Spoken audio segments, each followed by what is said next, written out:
This summer, I'm going on a 4-day hut-to-hut trek up here in the French Alps. Now, the mountain huts that we've got up here are probably quite a bit different from anything you've seen. They're basically like rustic hotels. You get a bed, they've got a restaurant where they'll make you a rustic dinner, give you breakfast, and they can even give you a packed lunch. Because of this, the way that you pack for a trek up here, for a hut-to-hut trek, is quite a bit different than what you might be expecting or what you're used to, especially for a classic like backpacking tent trip. Obviously, you don't need to bring a tent. You don't need a sleeping bag, although you do need some bedding, and you don't need to bring nearly as much food. So I'm going to go through. I've got my pack all packed up here. I'm going to unpack it and then show you everything I've got in here, how I pack for a 4-day, 3-night hut-to-hut trek in the Alps.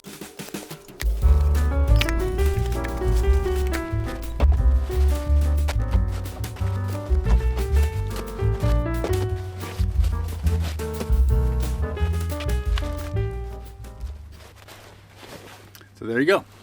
That's everything out. Now, starting off with the backpack, this is a Diter, the best brand of backpacks I believe that are made.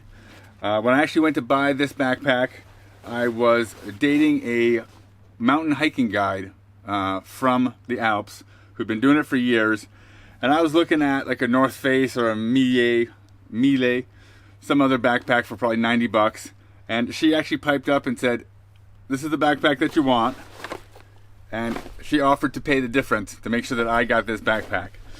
So I got this backpack. It's going on about 20 years since I got it. I was a trekking guide in the Alps for 5 full summers, so it's gotten a pretty good amount of use. Important thing when you're having you're going to be carrying some weight is have a really good hip padding, something that fits around you, and then just a good solid bag. Now these Diters, I think they're fantastic. What's interesting, I'm not sure how well you're going to be able to see it here. This one has 2 different sections. You can go into it from the bottom, and then you can zip this connector or divider. I guess that's exactly the opposite of what I meant to say. Zip this divider shut, and that way you got this bottom compartment and the top compartment are separate. So what I do is I separate that, and then down in this bottom part I put everything that is for a rainy day. So start off, I've got these just bulletproof, again these are Iter, bulletproof Gore-Tex rain pants. These are the hardcore, these are the real deal. This is for hiking all day out in the rain. And I'm going to show you how I pack for basically the worst conditions. And then at the end we'll talk about, obviously, if for a 4-day trek, if the weather beforehand says that it's going to be beautiful and sunny those whole 4 days, obviously we could, up in the mountains, sometimes it makes their own weather, you could still get a little bit of rain. But if it's a full high pressure zone, and the weather's really supposed to be nice for the full 4 days, then I'm not going to bring as much weight for staying dry. So between the full Gore-Tex pants, they're full zip down, they're the real deal. This is a pretty hardcore Gore-Tex jacket. Again, there are much lighter weight options, and I have lighter weight rain options. This is just the one that keeps me the driest if I'm going to deal with real rain. Now, even though you are getting to stay in a hut at night, when you're hiking up here in the Alps, you are up here in the Alps. If you have a full day of rain, you're going to be dealing with those conditions, and you want to be as prepared as humanly possible to get through that in a comfortable way. So my rain gear already is starting to take up a pretty good portion of this bottom section. Last thing I'm going to throw in, this is the rain fly that goes over my backpack. A lot of the backpacks you're going to get now have that integrated in a little pocket in the bottom. Mine did not, so I got one on the side. Another thing I've got is, this is Filson, American brand you might have heard of. I think they call this oilcloth. So it's a cotton hat, but it's oiled. And this is what I'll put on if we're just getting a little drizzle. And basically I don't really care about my bald spot. It's just keeping the rain out of your face. It's basically like having a mini umbrella. I really enjoy having a hat when it's raining instead of having a hood over me. So I'll start with this if we get a little bit of a drizzle, and then if it does get worse, what I'll do is I'll put my hood on of my rain jacket, and you'll see that this still, the brim of this hat keeps the hood from really closing in around my face. So it still gives me a little bit of protection, and I don't feel like I'm as closed in. So then you can put the hood on top of this, and then when this is completely closed, this actually keeps the hood, the brim of the hat keeps the hood from really closing in, and obviously gives me a little more protection, keeps the rain off of me. So this is the great kind of 1-2 punch I've got for the rain. Just show you the rain jacket. I'll go ahead and pop that back into this bottom section. Down here I got all the rain gear together, so if the rain does kind of start coming, I don't have to dig through anything else. I don't have to take any of my other stuff out during the rain. I can just pop the bag down, pull the rain gear out, put it on, and don't have to deal with anything else. And now what I do up here, this is the top section. This is where I'm going to have everything that I'm going to want to keep dry. And so what I do, as an extra precaution, you can probably go and get a fancy rain liner from REI for 20 bucks. I just use a 30-liter garbage bag. I don't think I mentioned that this backpack is a 40 plus 10, so it's 40 liters when it's set up like this. And then if you pull this, if you use this whole extension sleeve, that gives you another 10 liters. I will not be using that, so I'm going to completely tuck that down. One of the great things about doing the hut to hut is you can go quite a bit lighter. When I do backpacking, where I have a tent, a sleeping bag, and all the rest, this bag's actually a little too small unless I'm really going ultralight. So I've got this in, and this is extra precaution so that the things that I put in here, I know that they are going to stay dry. What I can actually do, I'm going to have a pair of, these are water shoes, really light kind of tennis shoes. It could be Crocs, it could be just a pair of tongs. It's nice to have something when you get to the hut. You're going to want to take your crunchy, muddy hiking shoes off. So it's nice to have something that you can slip into for in the hut, and also just around. There's usually a terrace. You're going to be spending some time sitting out there drinking beer. Or inside, they may, a lot of them have Crocs that you have to wear inside so people don't get muddy or whatnot. But I do like to have a spare pair of shoes that I can switch into. That can actually go underneath everything.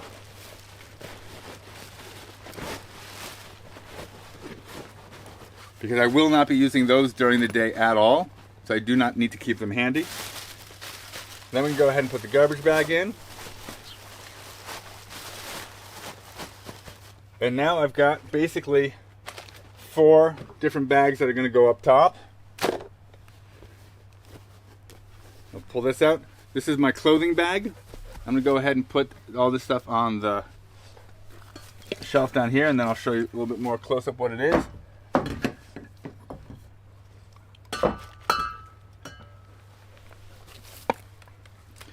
In the clothing bag, first thing I've got up top is, we call it a meat sack in French. It's just a liner, like a sleeping bag liner. Now, you're going to want one of these because at the hut, they will give you like a blanket, a quilt kind of thing, but they don't give you sheets. And so this is what you get to keep from having to rent sheets from them or carrying around actual sheets. It's just a good sleeping bag liner. I've got that. And then 4 clothes. Basically just one of everything in backup. These are Darn Toughs. The only thing I wear are Darn Tough wool socks from Vermont because they just do not get holes in them. They're just fantastic socks. So I got an extra pair of socks, extra pair of underwear, and then the evening, because that's what happens, you get to the hut, you've been sweating all day. I would usually plan on hiking in what I've got here, shorts and a t-shirt.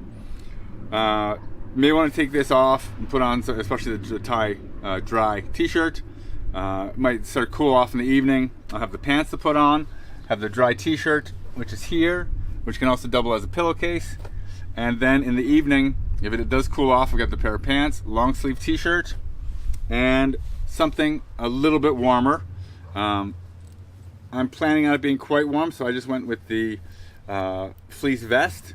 Could also be just I may actually switch this out for a wool sweater, depending on what the temperature is looking like in the evenings. But just basically something so in the evening, if it does get a little bit cool, I can put on some long sleeves, I can put on a vest, something to be a little bit warmer. And then that all gets packed into the clothing bag, so I can keep that all handy. And I keep that together and I know exactly where it is. Put that in first, because during the day hiking, other than maybe needing that long sleeve t-shirt, I shouldn't have much of a need for this stuff. Now the other things I've got is just a little ditty bag. This is actually where I keep my little microfiber towel. I actually cut that one in half because it's a little too big. Earbuds, I think we call them, not earbuds, earplugs. This is because in the mountain huts, you are often, almost always sleeping in a dormitory. And if you have trouble getting to sleep with a whole bunch of old men snoring, then these might be handy. This is a set of 4 of them. So I've got the earplugs, and then just a couple other things that can be handy. This is a lighter that I pack on a piece of cardboard to keep from the button getting pressed inadvertently. So it's protected down in there. And I just put some duct tape around it. So I've got a couple runs of duct tape. And here we're just basically talking about emergency stuff that needs to, if we need to repair anything. Got an extra big buckle, because if you lose a big buckle on your backpack for some reason, then you can't carry the weight on your hips, which is what you're trying to do with this system. So I like to have a spare one of these. I've got a sewing kit. Used to be a sewing kit. There's no needle in there. So a little bit of string, more string, a little bit of wire, just all the random stuff. There's an actual sewing kit and a compact, like a paper towel. Could come in handy. Some random stuff. I get the toothbrush and toothpaste in there. We've got that bag. We've got the first aid kit, which is mostly dealing with sprains. So this is something to wrap around a sprain. Blisters. These are all different kinds of blister pads. This is actually something you get for, I believe, children with diarrhea. It's basically just to rehydrate. So it's basically just a powdered Gatorade. Rehydrate and give you your electrolytes back. Tylenol. Another sports wrap. 2 emergency blankets. Bunch of band-aids and compresses. So this is for when you're bleeding out. And this is, what do you call it? Antiseptic. Stuff you put on wounds to clean them out. And then the clear ones are like eye drops, again for babies. I kept this from when I had kids. And it's great if you get something in your eye, you need to wash out your eyes. So I've got that, and then more tape, and a pair of scissors. So this is a basic first aid kit that I, again, just all throw into a sack. I don't have any special kind of thing. I do have mark the little red cross on there. For this trek, I'm going to be going with one other person, and I obviously have the first aid kit for both of us. So that's why I've got the 2 emergency blankets. So that is the first aid bag. Go ahead and pop that in. I already showed you the ditty bag. And then the last one is the food bag. The only thing that you really need for a hut-to-hut hike or trek is just the snacks you're going to eat during the day between meals, because you'll get your dinner at the hut. They'll give you breakfast in the morning, and these are good solid meals. You're going to definitely get enough to eat. You want to fill up, and then they'll also give you a packed lunch, and that usually consists of some bread, sausage, cheese, and then some kind of a salad. They'll give you a pasta salad, rice salad, or like a tabbouleh, like couscous salad. And so you do need to bring, and this is the size I got, a little Tupperware that latches down. It isn't going to open up in your bag. So it's got these clips on it. And if you're so lucky to have one, I've got my trusty spork. And this is a French mountain knife called an opinel. So I've got that. That's essential. That's the food bag, and that is what I put right on top. And now, keep everything dry. I'm gonna go ahead and close that garbage bag. And we're almost down to the end of it. I've got this little pocket up top for the stuff I want to keep super handy. And up here we have basically my all-in-one hat. A lot of times, especially if you go early in the morning, it's kind of cool and you start working up a sweat, or if you're going in and out of the sun. I see people, when I was a trekking guide, stopping and being like, I'm too hot, I'm gonna take off my jacket. And then a couple minutes later, I'm kind of cold, and they stop and they put their jacket back on. You can regulate a lot of body heat just by regulating your head. So I usually have this. It's actually a neck guard, which works perfectly good as a hat. If I just want something, maybe my ears are getting a little cold, bring that up, or obviously can use it as a neck guard. These are two great ways to regulate your body temperature if you're a little bit cool, and it's something that's really functional, that can do a bunch of different stuff. So I bring this basically as my all-in-one hat. Go ahead and just stick that up top. You're definitely going to want a headlamp. The big one with this, what's nice about this, I don't know if you can see, but the first one that comes on is a red light. And this is for exactly when you wake up in a dormitory with a bunch of other people. That red light is much less likely to blind them and wake them up than if you go straight into your high beam white light, which is what's happening here. High beams. And so what happens with this one is you turn it on and it's red, and after some time delay, I don't know if it's 30 seconds or whatever, the next time you click it, it'll just go off. If you do it immediately, it'll go from red to white to high beams. So yeah, that just went off. So you definitely want a headlamp. Make sure it's charged, or bring the charging cable if need be. I've got sunglasses and sunscreen. Very key when you're high up in the mountains.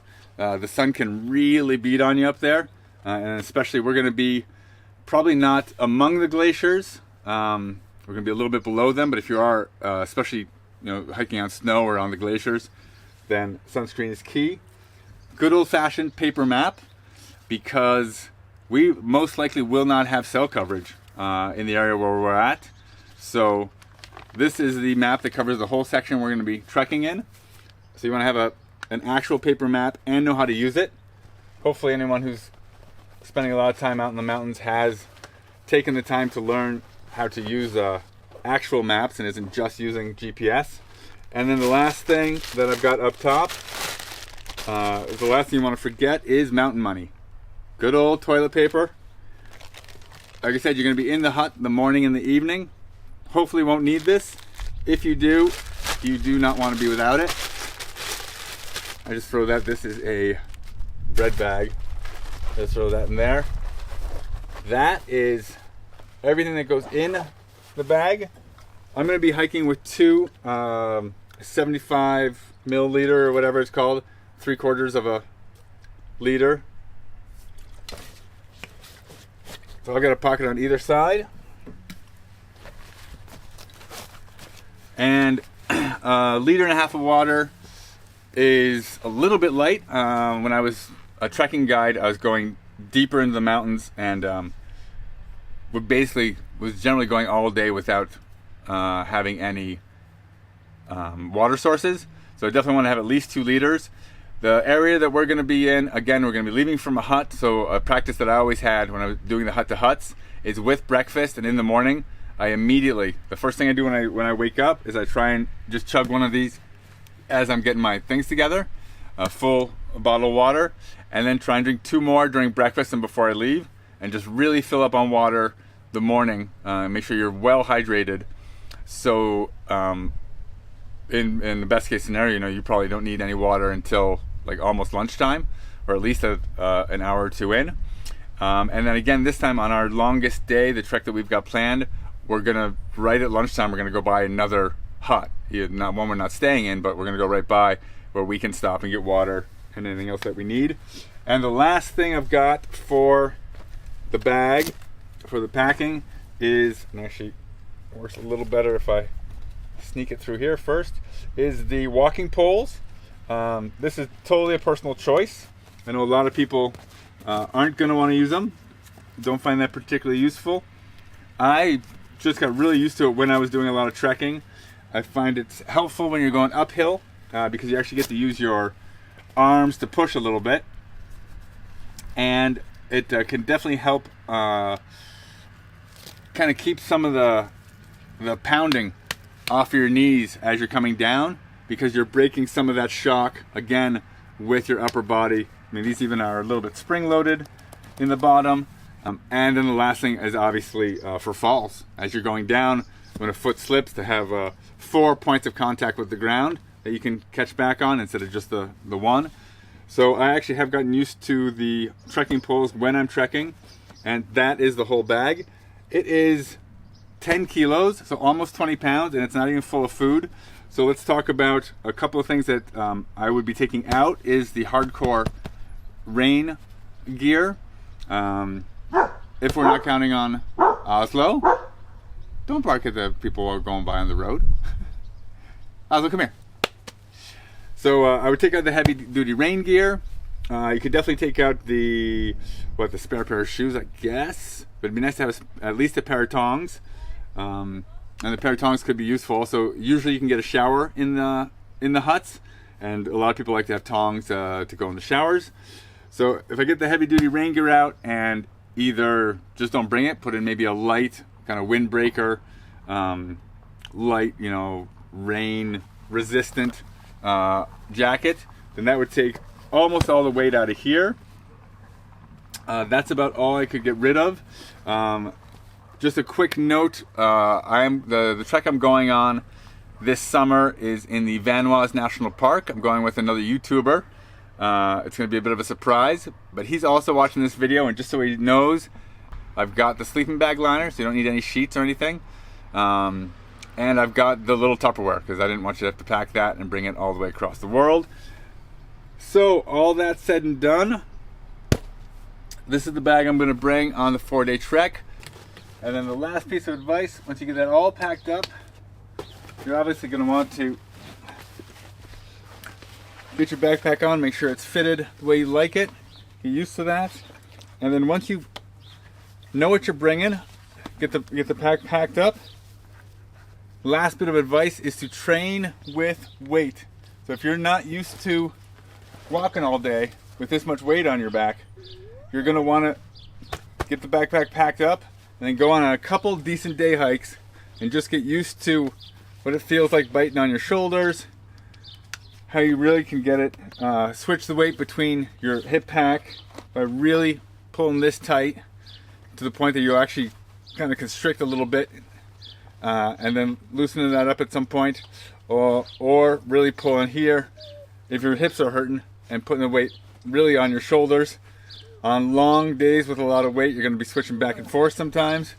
You want to get the backpack comfortable so it's not swinging around, and you want to train with weight. So I'm going to go off, do a couple nice hikes with this. Pack is all ready. You can check back and see the video of the 4-day trek with that special YouTube guest star collaborator, and get a sense of what these hikes are like. So I'm off. Thanks for stopping by.